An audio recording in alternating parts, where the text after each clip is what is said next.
చిమ్మారో మళ్ళీ అదే విధమైన విషయాన్ని మళ్ళీ చిమ్మడం జరుగుతోంది. అది అమరావతి కాదు కమరావతి అని చెప్పి మీరు మీ మీడియా అనేక రకాలుగా దుష్ప్రచారాలు చేయడం జరిగింది. అది అవాస్తవమని తేలినప్పటికీ కూడా మళ్ళీ అవే వాస్తవాలను పదే పదే మీరు ప్రజలకు వివరించే ప్రయత్నం చేస్తూ ఉన్నారు. అందరూ కూడా కమ్మ సామాజిక సంబంధించిన వారే అక్కడ భూములు కొన్నారు, వారే భూములు ఇచ్చారని చెప్పి మీరు పదే పదే ఆరోపణలు చేస్తున్నప్పటికీ అవి వాస్తవ దూరమని మీకు తెలిసినప్పటికీ కూడా మీరు అదే మాట్లాడుతోంది. రైతులు ఆ రోజు స్వచ్ఛందంగా ల్యాండ్ పూలింగ్ కింద 34,323 ఎకరాలను 29,881 మంది రైతులు ఆ రోజు ఇస్తే దాంట్లో అత్యధిక భాగం రెడ్డి సామాజిక సంబంధించిన రైతాంగం ఉన్నారనే విషయం మీకు తెలిసినప్పటికీ ఇంకా ఇది కమ్మవారికి సంబంధించిన రాజధాని పదే పదే మీరు మాట్లాడడం జరుగుతుంది. మొత్తం ఆ 34,323 ఎకరాలకు సంబంధించి మనం సమగ్రంగా పరిశీలిస్తే ఎస్సీ ఎస్టీలకు సంబంధించి రైతాంగం 32% ఉన్నారు, రెడ్లు 23%, కమ్మ సామాజిక వర్గానికి సంబంధించిన రైతులు 18% భూమిని, బీసీ సామాజిక వర్గానికి సంబంధించిన వారు 14% భూమిని, కాపులు 9% భూమిని, మైనారిటీలు 3% భూమిని, ఇతరులు 1% భూమిని ఇవ్వడం జరిగింది. ఇంత సాక్ష్యాధారాలు, ఇంత వాస్తవాలు కళ్ళ కట్టినట్టు అధికారిక లెక్కలే ఇంత స్పష్టంగా చెప్తా ఉంటే మీరు దీన్ని కాదని ఒక కులాన్ని కించపరిచే విధంగా, ఒక కులానికి అండగట్టే విధంగా, మిగతా కులాలలో ఆ కులం పైన వ్యతిరేక భావం వచ్చే విధంగా మీరు చేస్తున్న కుట్రలను ఏమనాలో ఒకసారి మిమ్మల్ని ప్రశ్నిస్తూ ఉన్నా. ఈ రాష్ట్ర ప్రజలు కూడా గమనించాలి. అనేక రకాలైన అంటే వైఎస్ కుటుంబం మొదటి నుంచి కూడా తన రాజకీయ సామ్రాజ్య నిర్మాణం కోసం కులాలను, మతాలను, వర్గాలను అనేక రకాలుగా వాడడం జరిగి ఈ స్థాయికి రావడం జరిగింది. తాత రాజారెడ్డి నుంచి, తండ్రి రాజశేఖర రెడ్డి నుంచి నేటి జగన్మోహన్ రెడ్డి వరకు కూడా అనేక రకాలుగా తమ రాజకీయ ఎదుగుదల కోసం అనేక రకాలైన కుట్రలు పాల్పడడం జరిగింది. వ్యక్తుల మధ్య విద్వేషాలు సృష్టించారు. వ్యక్తుల మధ్య విద్వేషాలు సృష్టించి వారిని హత్యలు చేసి రాజకీయ సౌధాన్ని నిర్మించుకున్నారు. కులాల మధ్య చిచ్చులు పెట్టారు, మతాల మధ్య చిచ్చులు పెట్టారు. ఉమ్మడి ఆంధ్రప్రదేశ్ రాష్ట్రానికి మర్రి చెన్నారెడ్డి గారు ముఖ్యమంత్రిగా ఉన్న సమయంలో ఆయనను ఏదో విధంగా దించాలని చెప్పి పాత బస్తీలో మతాల మధ్య కలహాలు సృష్టించి వందలాది మంది సామాన్య ప్రజల మృతికి కారణమైన కుటుంబం మీదనే విషయం ఈ రాష్ట్ర ప్రజలందరికీ తెలుసు. అనేక రకాలుగా కుట్రలు కుతంత్రాలకు మీరు పాల్పడుతూ ఇప్పుడు మళ్ళీ ఈ రాష్ట్రంలో కులాల మధ్య విభేదాలను పెంచాలనే మీ ఆటలు ఎప్పటికి కూడా సాగువని చెప్తా ఉన్నా. మొదటి నుంచి కూడా ఏదో ఒక కుట్ర, వివేక హత్య కేసు నుంచి నేడు డిఎస్సి వరకు మనం ఒకసారి అన్ని కూడా పరిశీలిస్తే అదే తెలుస్తుంది. ఆ రోజు కూడా వివేకానంద రెడ్డి గారు మరణించినప్పుడు గుండెపోటుని చెప్పారు, ఏం తెలియనట్టు నంగనాచి మాటలు మాట్లాడారు. ఈరోజు కూడా మెగా డిఎస్సి నిర్వహించేటప్పుడు ఏదో విధంగా దీన్ని విఫలం చేయాలని చెప్పి వందలాది కేసులు హైకోర్టులో వేసి ఆపాలని చెప్పి ప్రయత్నం చేయడం జరిగింది. వాటన్నిటిని కూడా విద్యాశాఖ మంత్రి లోకేష్ గారు ప్రత్యక్ష పర్యవేక్షణ చేస్తూ ఆ కుట్రలన్నిటిని కూడా ఆ రోజు ఛేదించడం జరిగింది. మళ్ళీ వివేక హత్య తర్వాత ఇది గుండెపోటు కాదు, హత్యని తెలిసిన తర్వాత మళ్ళీ నారాసు రక్త చరిత్ర అని చెప్పి కొత్త సినిమాకు తెరలేపి గౌరవ ముఖ్యమంత్రి గారి చేతిలో ఒక గొడ్డలు పెట్టి మళ్ళీ నారాసు రక్త చరిత్ర అని చెప్పి ప్రచారం చేయడం జరిగింది.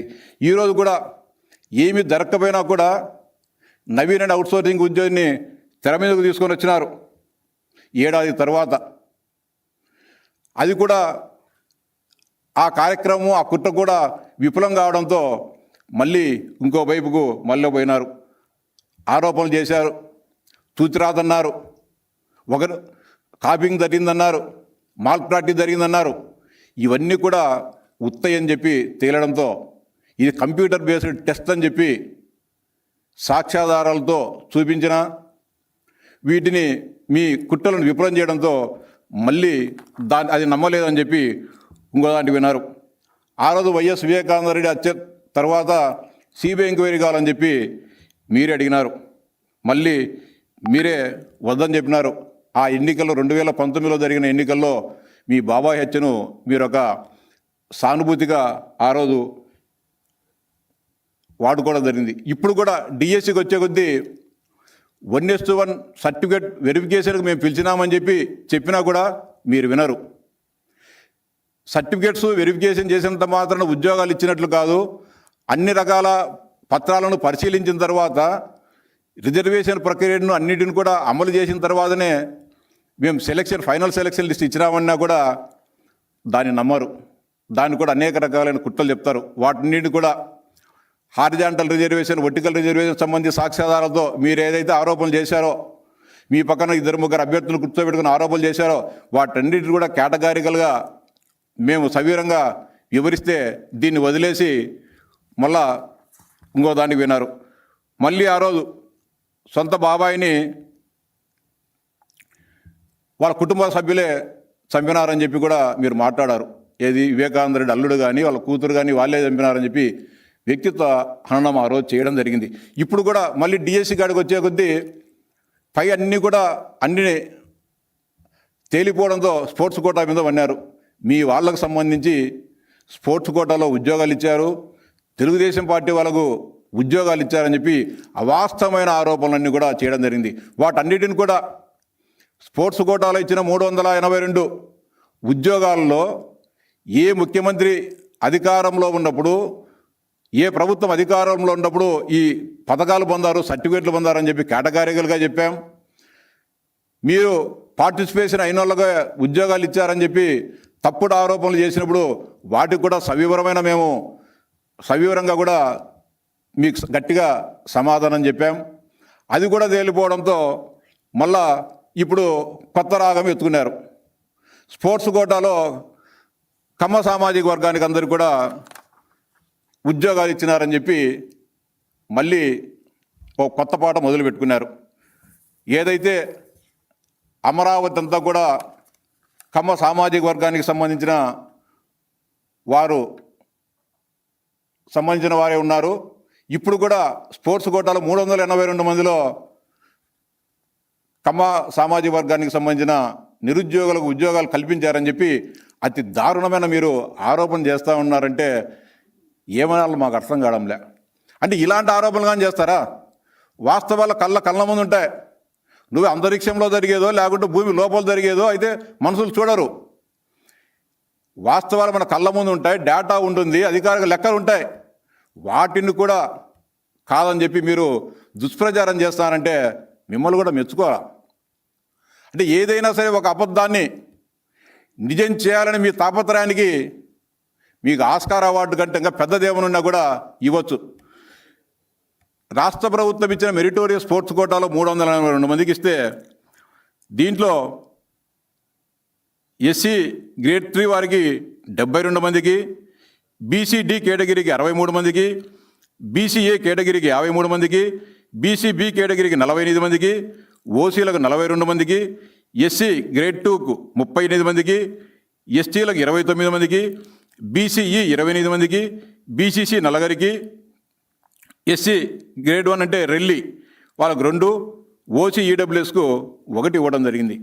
దీంట్లో మళ్ళీ ఓసీలకు అంటే అగ్రవర్ణాలకు ఇచ్చింది 42 ఉద్యోగాలు అయితే మీరు మొత్తం కమ్మోళ్ళకి ఇచ్చినారని చెప్పి అడ్డదిడ్డంగా వాదన చేస్తున్నారు. దీంట్లో కూడా ఈ ఓసీలకు ఇచ్చిన 42 ఉద్యోగాలు కూడా మనం క్షుణ్ణంగా పరిశీలిస్తే కాపు సామాజిక వర్గానికి సంబంధించిన యువతకు 16 ఉద్యోగాలు, రెడ్డి సామాజిక వర్గానికి 10, కమ్మ సామాజిక వర్గానికి చెందిన వారికి 9, వైశ్యులకు 2, క్షత్రియులకు 2, బ్రాహ్మణులకు 2, ముస్లింకు 1 ఇవ్వడం జరిగింది. అంటే 42లో ఇంత స్పష్టంగా ప్రభుత్వ లెక్కలు చెబుతూ ఉంటే మీరు అడ్డగోలుగా కులం కార్డు బయటికి తీసి ఒక కులాన్ని ముందుకు తీసుకొని వచ్చి ఆ కులానికే న్యాయం జరుగుతుంది అని మిగతా కులాలను రెచ్చగొట్టాలనే ప్రయత్నం ఎంతవరకు సబని చెప్పి నేను సూటిగా ప్రశ్నిస్తున్నా. ఎన్ని వాస్తవాలు మేమేమో కాగి లెక్కలో లేకుంటేనగా మేము రాసుకునే లెక్కలు కాదు ఇవి. వాస్తవాలు ఇంత పచ్చిగా ఉంటే మీరు మీ పేపర్లో గోడల మధ్యలో కూర్చొని ఈ మాట్లాడుతూ ఉన్నారు. ఈ వాస్తవాలు జగన్మోహన్ రెడ్డి గారు మీ దగ్గర ఉన్న లెక్కలు మీకు తెలుసు ఈ వాస్తవాలని. కానీ రాష్ట్రంలో అశాంతి నెలకొల్పాలా, యువతలో అలజడి లేపాలా అనే మీ ఆకాంక్షలు ఈ జీవితంలో ఎప్పుడు కూడా నెరవేరవనే విషయాన్ని మీరు గమనించుకోవాలా.